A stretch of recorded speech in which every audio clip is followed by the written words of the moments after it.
नमस्कार दोस्तों, मैं अनुज आप सभी लोगों का फंडलैंड बाय अनुज ऑफिशियल यूट्यूब चैनल पर स्वागत करता हूं।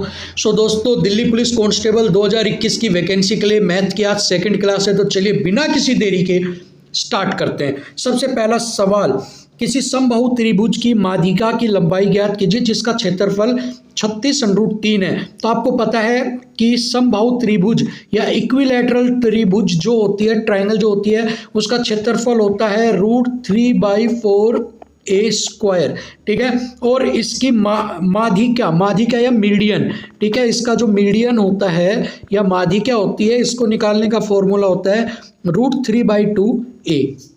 ठीक है, इतनी चीज समझ में आ गई। अब क्षेत्रफल यहां पर आपको दिया हुआ है 36√3। कंपेयर करो, 36√3 इज इक्वल टू √3/4a²।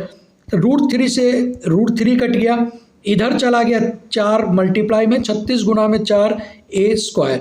ए की वैल्यू निकालने के लिए आप अंडर रूट में इसको लेके आओगे। 36 गुना में 4, 36 होता है 6 का और 4 होता है आपका 2 का, तो 6 गुना में 2 12, तो ए की वैल्यू आ गई यहाँ पर 12। ठीक है, अब आपको मीडियन निकालना, निकाल लो। √3/2 गुना में 12 और 2 से काटा तो 2 6 की 12, 6√3 इज योर आंसर। ठीक है, ऑप्शन आपका 1, 6√3 इज योर आंसर। अगला चलो, समाधान एक आपके पास दी गई है और एक आपके पास वैल्यू दी गई है और आपको समाधान पूछा। तो देखिए, सबसे पहले 111 को 3 बार मल्टीप्लाई किया गया है। ठीक है, फिर 99 को 3 बार किया गया, तो आपको पता लग गया ये ए का क्यूब हो गया, ये बी का क्यूब हो गया। तो अब यहां से जो फॉर्मूला बन रहा है वो बन रहा है a प्लस बी का क्यूब। a प्लस बी का क्यूब क्या होता है, या तो आप इसको लिख लो a plus B A plus B का होल स्क्वायर। ठीक है, या तो ये लिख लो, या फिर ये होता है a cube plus B cube plus 3a² plus 3ab², या तो ये दोनों ही फॉर्मूले हैं, इनको एक्सपेंड करोगे तो यही बन जाएगा। ठीक है, अब नीचे वाला जो ये डिजिट दी हुई है, नीचे वाली ये बन रहा है आपका a प्लस बी का होल स्क्वायर। ठीक है, क्योंकि देखो a² plus b² plus 2ab। ठीक है, अब आप लिख लो इसको, आप क्या लिख सकते हो, 111 प्लस में 99, या तो इसका क्यूब लिख लो और नीचे लिख लो 111 प्लस 99 का होल स्क्वायर। अब ये 2 है, ये 3 पावर है, तो 2 कट गई, इसमें से बच गई क्या, 111 प्लस में 99, और जब इनको जोड़ेंगे तो ये बन जाएगा 210। ठीक है भाई, समझ में आ गया। तो option 2 is your correct answer, 210। ठीक है, तो इसमें ज़्यादा सोल्व नहीं करना कि आप बैठो 111 फिर 111 को मल्टीप्लाई करो कि फिर उसको 111 से, ये नहीं, ये एक फॉर्मूला बेस्ड सवाल था आपका, ये वाला फॉर्मूला यहाँ पर यूज हुआ है। ठीक है, आगे चलते हैं। यदि कोई दुकानदार कुर्सी पर 95% की छूट देता है, तो मान लो 100 रुपये की चीज़ है, उस 5% की छूट देता है तो 95 रुपये में उसको बेचता है। ठीक है, मतलब ये हो गया विक्रय मूल्य उसका। ठीक है भाई, चलो अब वो कह रहे हैं अगर वो 10% की छूट की पेशकश करे, मतलब 100 की ही चीज़ को अब वो 90 रुपये में बेच दे, तो उसका विक्रय मूल्य क्या होगा। तो देखो, 95 में बेचा, मतलब ये विक्रय मूल्य इज इक्वल टू किसके है, 3800। ठीक है भाई, कंपेयर किया, क्योंकि ये भी विक्रय मूल्य है, ये भी, तो कंपेयर, एक की वैल्यू यहाँ पर निकल के आई है 3800 बटे में 95, काट लो 19 5 और 19 दूनी 38, 205 से काटो 40। ठीक है, अब एक की वैल्यू आपके पास आ गई 40, तो 90 की वैल्यू क्या होगी आपके पास, 90 की वैल्यू होगी 3600 रुपये आपके पास। ठीक है, तो विक्रय मूल्य अगर 10% की छूट का ऑफर देता है तो 3800 से घट के कितना आ जाएगा, 36। Option 2 is your correct answer, ये वाला। ठीक है भाई, चलो आगे बढ़ते हैं। कह रहा है 6/4, 4/5, 5/6, 7/8 और 4/7 में से सबसे बड़ी भिन्न कौन सी है। तो देखो, बड़ी भिन्न फाइंड आउट करने का तरीका क्या होता है, 5 की 6 से मल्टीप्लाई करके यहाँ लिख दो इसका आंसर। ठीक है, 5 की 6 से मल्टीप्लाई करके आंसर यहाँ लिख दो। ठीक है, चलो अब क्या करना है, 7 की मल्टीप्लाई 4 से करके उसका आंसर यहाँ लिख दो। 7 चौक 28। ठीक है, 7 चौक 28 हो गया आपका। ठीक है, अब क्या हो गया आपका उसके बाद, और 5 6 30। ठीक है। अब आपको पता है 28 बड़ा या 30, तो आपको पता है 30 बड़ा, और 30 किसके नीचे लिखा हुआ है 6/7 के, तो मतलब ये वाली भिन्न तो खत्म हो गई क्योंकि ये छोटी है दो में से। अब आपके पास क्या बच गई 6/7, 5/6, 7/8, 4/7। अब ऐसे ही आप जल्दी जल्दी कर सकते हो। देखो 6 6 36, 7 पंजू 35, तो मतलब ये 35 वाला छोटा है, ये बड़ा हो गया। 8 6 48, 7 7 49, मतलब ये बड़ा है, ये छोटा हो गया। 7 7 49, 8 चौक 32, मतलब ये छोटा हो गया, ये बड़ा हो गया। तो राइट आंसर होगा 7/8 इज योर राइट आंसर।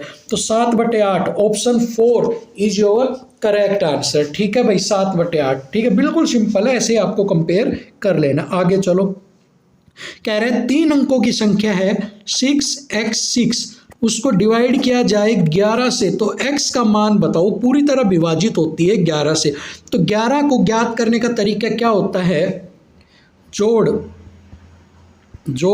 सम संख्या का, ठीक है, माइनस जोड़ किसका, विषम संख्या का, ठीक है, इज इक्वल टू या तो 0 होना चाहिए या फिर वो होना चाहिए 11 का मल्टीपल, मतलब 11 से डिवाइड होना चाहिए। ठीक है, तो अब देखो 6x6, तो सम संख्या कौन सी है, ये 1 नंबर, ये 2, ये 3, मतलब ये तो है सम संख्या और ये है आपकी विषम। ठीक है, तो जो बड़ा हो उसमें से यहाँ पर आप उल्टा, यहाँ पर आपने एक काम करना है हमें, ठीक है, 1 मिनट, यहाँ पर आपको क्या करना है भाई, इस वाले को आपको विषम कर लेना है और यहाँ पर सम कर लेना, जब आप सवाल के अकॉर्डिंग देखो। तो अभी यहाँ पर हम सवाल के अकॉर्डिंग हमने यहाँ पर विषम कर लिया, ठीक है, बड़े में से छोटा ही घटाओगे आप, और यहाँ पर सम कर लिया हमने। ठीक है, तो ये आप उल्टा नीचा छोटे बड़े में कर सकते हो, जरूरी नहीं है माइनस में आप नंबर लेके आओ। ठीक है, तो विषम में हमारे पास विषम ज़्यादा थी, विषम में 12 थी, 6 + 6, तो हमने पहले विषम लिख लिया। ठीक है, -x इज इक्वल टू, अब आपको मैंने बताया था कि जब विषम में से सम घटाई तो या तो 0 आएगा या फिर वो होना चाहिए 11 का मल्टीपल। तो 12 में से क्या घटाएं कि वो 11 का मल्टीपल बन जाए, तो 12 में से 1 घटा दो, 12 - 1 करते 11, और 11 डिवाइडेड बाई 11 मतलब 11 का मल्टीपल बन गया वो। तो option 1 4 A is your 1 is your correct answer. ठीक है ना, समझ में आ गया। अगर यहाँ पर सम संख्याएं होती, विषम कम होती, तो यहाँ पर हम सम में से विषम घटा देते। तो ये आगे पीछे आप कर सकते हो, कोई बड़ी बात नहीं है, बस आपको क्या करना है, सम संख्याओं का जोड़ और विषम संख्याओं के जोड़ को माइनस करना है। ठीक है, चलो आगे। 20 बिल्डर 50 दिनों में एक मकान की खुदाई करते हैं, 10 दिनों बाद 20 और बिल्डर जुड़ जाते हैं, तो बकाया काम कितने दिन में पूरा करेंगे। तो सिंपल सा काम है, मान लो एक बिल्डर एक दिन में एक काम करता है। ठीक है, एक बिल्डर एक दिन में एक काम करता है, तो 20 बिल्डर 50 दिन में कितना काम करेंगे। एक बिल्डर एक दिन में काम करता है 1, ठीक है, तो 20 बिल्डर कितने काम करेंगे, 20 एक दिन में, और 50 दिन में करना है तो गुना में 50। ठीक है, अगर ये समझ में नहीं आया आपको, डायरेक्ट मैंने कर दिया, तो मैं आपको ऐसे समझाता हूँ जिससे आपको और अच्छे से समझ में आ जाएगा, जो बेचारे पहली बार कर रहे हैं। ठीक है, एक बिल्डर एक दिन में एक काम करता है, 20 बिल्डर एक दिन में 20 काम करते हैं। ठीक है, सो 20 बिल्डर 50 दिन में कितना काम करेंगे, एक दिन में 20 करते हैं, 20 आदमी एक दिन में 20 काम करते हैं, तो 50 दिन में कितना करेंगे, 50 गुना में 20 1000 काम। ठीक है, इतना समझ में आ गया। अब क्या करना है, अब वो कह रहे हैं 10 दिनों बाद 20 अतिरिक्त बिल्डर, मतलब कि 10 दिन का काम तो वो कर चुके, 10 दिन बाद उससे ऐड हुए हैं, तो 10 दिन का 20 आदमी एक दिन में 20 काम करते हैं, तो 10 दिन में कितना करेंगे, 200 काम। तो बकाया काम कितना हो गया, 200 तो हो गया, बकाया तो इसमें घटा दो, टोटल 1000 में से 800 काम। ठीक है, अब बकाया काम है 800। ठीक है, अब 10 दिन के बाद क्या उसने कहा, 20 अतिरिक्त बिल्डर उनसे जुड़ गए, तो मतलब पहले कितने थे 20, अब इसमें प्लस 20 और हो गया, मतलब अब हो गए 40। अब 40 बिल्डर मिलके 800 काम कितने दिन में करेंगे, 1 0 से 1 0 काटा, 20 दिन में। ठीक है, 20 दिन के अंदर 40 वर्कर 800 काम कर देंगे। Option 3 is your right answer. देखो समझ में आ गया होगा आपको। ठीक है, चलो, कह रहे हैं एक कार्यालय में पुरुष और महिला कर्मचारियों का अनुपात 5:3 है, तो यहाँ पर मेल और फीमेल का रेशियो है 5:3। ठीक है, कह रहे हैं अब इन पुरुष के घर किराए पर भी रहते हैं लोग, ठीक है, पुरुष के घर किराए पे लोग रहते हैं, तो इस हिसाब से वहां पर किराए में और खुद के घर में, ये खुद भी पुरुष घर में रहते हैं और किराए पे, टोटल रेशियो इनका क्या हो जाता है, अपने घर में रहने वाले भी और किराए में रहने वाले 4:1, ठीक है। ऐसे महिलाएं के घर, महिला खुद भी किराए पे रहती है और किराए पर दूसरी महिलाएं भी रहती है, उनका रेशियो हो जाता है 1:2। अब आपको बताना है कि उनमें कुल कर्मचारियों का अनुपात क्या है, आपको बताना है, ठीक है। तब देखो मैं कह देता हूं 5 को रेशियो में ही है, मैंने 500 मान लिया और यहां पर मैंने 300 मान लिया इसको, ठीक है। मैं कहता हूं कि 500 आदमी और 300 महिलाएं हैं इस 5:3 को, ठीक है। कोई फर्क नहीं पड़ेगा, रेशियो वही रहेगा, 2 जीरो कट जाएंगे, ठीक है। अब आपको रेशियो में 4:1 निकालना है, तो हम कैसे निकालते हैं, जो वैल्यू निकालनी है वो ऊपर अपोन में टोटल रेशियो का सम, 4 + 1 5, काट दो 100, मतलब कि किराए पे कितने आदमी रहते हैं 400, अगेन 500 गुना में, अब 1 की वैल्यू निकालनी है तो 1 और नीचे रेशियो का सम जोड़, 4 + 1 5, काट दो 100, मतलब कि 100, ठीक है। ऐसे ही 300 का करोगे, 300 गुना में 1 की वैल्यू निकालनी है तो 1/में 2 + 1 3, काट दो 100, 300 गुना में 2/3, काट दो 200। अब रेशियो पूछा है तो इनको जोड़ लो, 400 और 1 500, कुल कर्मचारियों का, कुल आदमियों का पूछा था तो 400 1 500 और 200 1 300, ठीक है। तो आप इसको काट लो, 2 0 से 2 0, 5:3, ठीक है। 5:3 इज योर राइट आंसर, ठीक है भाई, 5:3 इज योर राइट आंसर, ठीक है। चलो आगे बढ़ा जाए। 31 और 491 के बीच में कितनी संख्याएं हैं जो 3 और 5 दोनों से विभाजित होंगी। पहले तो संख्याएं देखो बीच की, 491 में से 31 घटा लो, 0 6 4, 460, ठीक है। अब ऐसी संख्याएं जो 3 और 5 दोनों से डिवाइड हो तो इनका एलसीएम ले लो, और इन दोनों का एलसीएम आता है 15। अब क्या करना है, इसको 15 से डिवाइड कर दो बस, 15 3 45, और 45 के बाद 10 बचेगा, वो भाग नहीं जाता तो 0। 30 संख्याएं ऐसी हैं जो डिवाइड होंगी 3 और 5 दोनों से। Option 2 is your right answer, ठीक है। आगे चलो, एक वस्तु का क्रय मूल्य उसके विक्रय मूल्य से 20% कम है, तो ये हो गया विक्रय मूल्य, ये हो गया इसका क्रय मूल्य। अब विक्रय मूल्य मैंने माना 100, क्रय मूल्य से विक्रय मूल्य से 20% कम है तो 80। लाभ जो यहाँ पर हो रहा है वो हो रहा है 20 रुपये का। अब लाभ प्रतिशत निकालना है तो 20 क्रय मूल्य है 80 गुना में 100, 20 चौक 80 और 4 से 25% का जो लाभ है वो यहाँ पर आपको देखने को मिलेगा। Option 3 is the right answer. चलो, कह रहे हैं एक व्यक्ति का औसत मासिक वेतन किसी वर्ष में 50,000 रुपये है, लेकिन भुगतान करते वर्ष 2 महीने का भुगतान नहीं किया गया, जबकि वो कौन से 2 महीने का, जबकि वो 1 महीने में 6,000 रुपये कमाता था, तो मतलब उसको 12,000 रुपये नहीं दिए गए। तो अब आपको सही उसकी बताना आय कितनी है। तो देखो उसकी 12 महीनों की औसत क्या है 50,000 रुपये, तो उसकी टोटल आय कितनी होगी 50,000 गुना में 12, ठीक है, 12 पंजू 60 और 6 लाख रुपए, ठीक है भाई। ये तो है इसकी टोटल आय सालाना, ठीक है भाई, इतना समझ में आ गया। अब वो कह रहे हैं उसको 2 महीने की पगार नहीं दी, जिसकी 1 महीने में वो 6,000 रुपये कमाता, मतलब 2 महीने में 12,000 रुपये वो कमाता। अब क्या करना है, कुछ नहीं करना है इसके अंदर आपको, ठीक है। 12,000 रुपये इसमें और ऐड कर दो, 0 0 0 2 1 61 612। अब उसने नया और सही मासिक वेतन पूछा है तो 12 से भाग दे दो इसको, 12 पंजू 60, 12 एकम 12, 51,000 रुपये उसका क्या है सही है। Option 3 is the right answer, 51,000 रुपये उसका सही वेतन है, ठीक है। चलो आगे, एक व्यक्ति ने बैंक से रुपए 8,000 की राशि का ऋण लिया, तो प्रिंसिपल जो था वो तो था 8,000 रुपया, ठीक है भाई। चलो, पहले 2 वर्षों के लिए 10% वार्षिक चक्रवृद्धि ब्याज पर राशि प्रदान करता है, ठीक है। पहले 2 ईयर पे उसने लगाया 10%, ठीक है, और अंतिम तीसरे वर्ष के लिए 8%, ठीक है, और लास्ट में उसको एक 12,100 उसको वापस करने हैं, तो आर का वैल्यू ज्ञात आपको करना है कि आर का जो वैल्यू है वो क्या यहाँ पर रहने वाला है आपका। ठीक है, बहुत सिंपल सवाल है, 2 साल का पहले आप निकाल लो।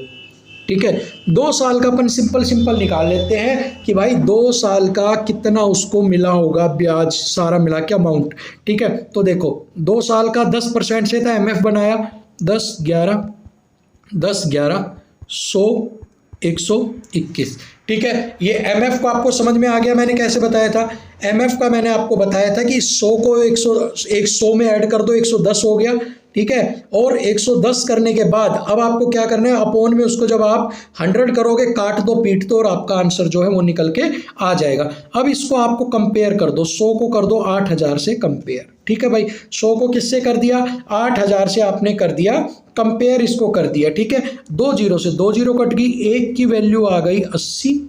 ठीक है, तो 121 की वैल्यू कितनी आएगी, 80 से गुणा कर दो, तो 0 8 1 8 8 2 16 8 1 9,680। ठीक है भाई, 9,680 जो आंसर क्या आ गया कि 2 साल में, ठीक है, 2 साल में उसको कितने रुपए की अमाउंट मिली होगी, 9,680। ठीक है, अब आगे चलते हैं, एक बार मैं इसको रब कर देता हूं यहां वाले को। ठीक है, चलिए इसको हटा देते हैं, हमें स्पेस मिल जाएगी थोड़ी सी। बस अब आपको कुछ नहीं करना, अब आपके लिए क्या बच गया, अब यहां पर देखिए सिंपल बच गया 1 + R/100, ये टोटल अमाउंट है 12100 और 9680, ये आपके पास वो है जो आपकी 2 साल की। ठीक है, अब कुछ नहीं करना, बस आपको कंपेयर कर दो इसको, ये काट पीट तो बस इतना ही करना आपको। 1 0 से 1 कट की, 11 से काट देंगे 110, इसको 11 8 88 और 11 8 88 के साथ इसका बाकी आपने काटा 88, यहाँ पर 10 और यहाँ पर 8, यहाँ पर काटा 5, यहाँ पर काटा 4। ठीक है, तो भाई यहाँ पर जो आपकी वैल्यू आ गई है वो 5/4। अब 5/4 में आपको पता है ये आपके पास होती है अमाउंट, ये आपके पास होता है प्रिंसिपल, और इन दोनों का डिफरेंस आपके पास क्या होता है, इंटरेस्ट। तो 1/4, 1/4 का मतलब आपकी डायरेक्ट हो गया 25%। ठीक है, 25% ही आपका क्या होती है, 1/4 आपका। ठीक है ना, तो राइट आंसर हो गया, आपकी जो रेट ऑफ इंटरेस्ट होगी वो 25%। ठीक है, चलो अगला कह रहा है मलिका और उत्तम की आयु का योग 40 वर्ष है। मलिका और उत्तम को हम M और U ही मान लेते हैं। ठीक है, चलो 1 मिनट के लिए, चलो भाई, मलिका प्लस उत्तम = 40 ईयर्स। ठीक है, 5 वर्ष पहले उनकी आयु का अनुपात 7:8 था, तो मैं कह सकता हूं आपका 5 वर्ष पहले उनकी आयु थी 7x + 8x प्लस में 5 वर्ष पहले थी, तो 5 वर्ष प्रेजेंट में आएंगे यहाँ से, तो हर साल एक मलिका की बढ़ी होगी और हर साल एक साल उत्तम की बढ़ी होगी, तो मतलब 10 साल दोनों का ऐड और हो जाएगा। तो यहाँ पर 10 = इनका योग 40, 8 और 7 15, x = 10, इधर माइनस होगा 30, x की वैल्यू यहाँ पर आ गई 2। ठीक है, अब उसने पूछा है मलिका की वर्तमान आयु क्या है, तो मलिका था 7x प्लस में 5 कर दो, 7 गुना में 2 14 प्लस में 5 = 19 ईयर आपकी।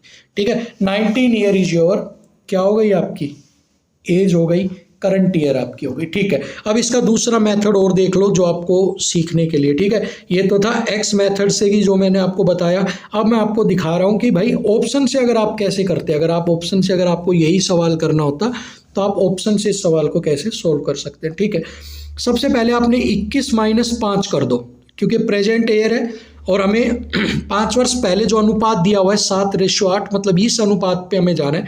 21 में से 5 घटाओ आप, कितना आएगा 6 16। ठीक है, 16 आ गया। 16 जब आपके पास आ गया तो आपने देखा वो 7 का मल्टीपल नहीं है, तो मतलब ये ऑप्शन आपका गलत हो गया। 15 - 5 10, 10 7 का मल्टीपल नहीं है, ये ऑप्शन भी गलत हो गया। उसके बाद 16 - 5 11, 11 7 का मल्टीपल नहीं है, ये ऑप्शन भी गलत हो गया।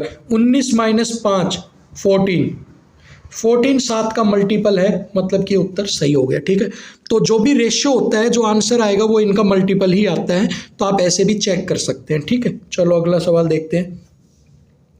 ए ने 5600 रुपये के साथ एक व्यवसाय को आरंभ किया। ठीक है, ए ने क्या किया भाई, 5600 रुपये के साथ एक व्यवसाय को आरंभ किया। ठीक है, चलो कर लिया, 5600 रुपये के साथ हम यहाँ लिख लेते हैं, एक व्यवसाय को आरंभ किया। ठीक है ना। उसके बाद कुछ महीनों बाद बी ने 6400 रुपये की पूंजी के साथ इसमें शामिल हो गया और वर्ष के अंत में लाभ जो था 3:2 के अनुपात में बांटा गया। बी शुरुआत में कितने महीनों के बाद शामिल हुआ था। ठीक है, अब आपको बताना है कि बी जो है वो कितने महीनों के बाद हुआ था। तो आपको पता है 5600 जो है, ये 5600 जो है ये तो 12 महीनों के लिए उसने इन्वेस्ट किया होगा।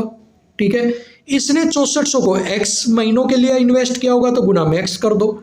ठीक है, अब इनके आपस में आपने 2 जीरो से 2 जीरो तो आप उड़ा ही सकते हो। ठीक है, 56 और 12 की गुना, 56 और 12 की गुना कितनी हो गई, 12 6 की 72, 12 पंजू 60 और 67, 672x रेशियो में 64x, ये यहाँ पर x नहीं आएगा भाई।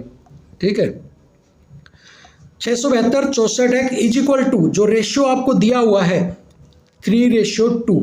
ठीक है, इसको और काट सकते हो आप, इसको जब आगे काटोगे तो ये आपका कटेगा 2 और ये आपका कट गया 21:2 पे। ठीक है, 21:2। अब आप कह सकते हो 21/2x इज इक्वल टू 3/2। ठीक है, अब आप कंपेयर कर लो, 21 3 और दूनी 6, आप काट लो इसको, 21 गुना में 2 और इधर 6 आ गया, 3 दूनी 6, 3 7 21, 2 से 2 कट गया 7। ठीक है, तो ये कितने महीने बाद शामिल हुआ था, बी शुरुआत से कितने, 5 महीने बाद। ये तो 7 महीने तो वो हैं जब इसने यहाँ पर इन्वेस्ट किया और शुरुआत में शामिल कितना हुआ, 12 - 7, 5 महीने बाद ये आया था बिजनेस को करने के लिए। ठीक है भाई, चलो आज के लिए इस मॉक टेस्ट में इतना ही था। होप सो आपको ये पसंद आया होगा। अगर पसंद आया है तो आप लाइक कर देना, शेयर कर देना और फिर थर्ड मॉक टेस्ट के लिए तैयार रहना। Thank you so much.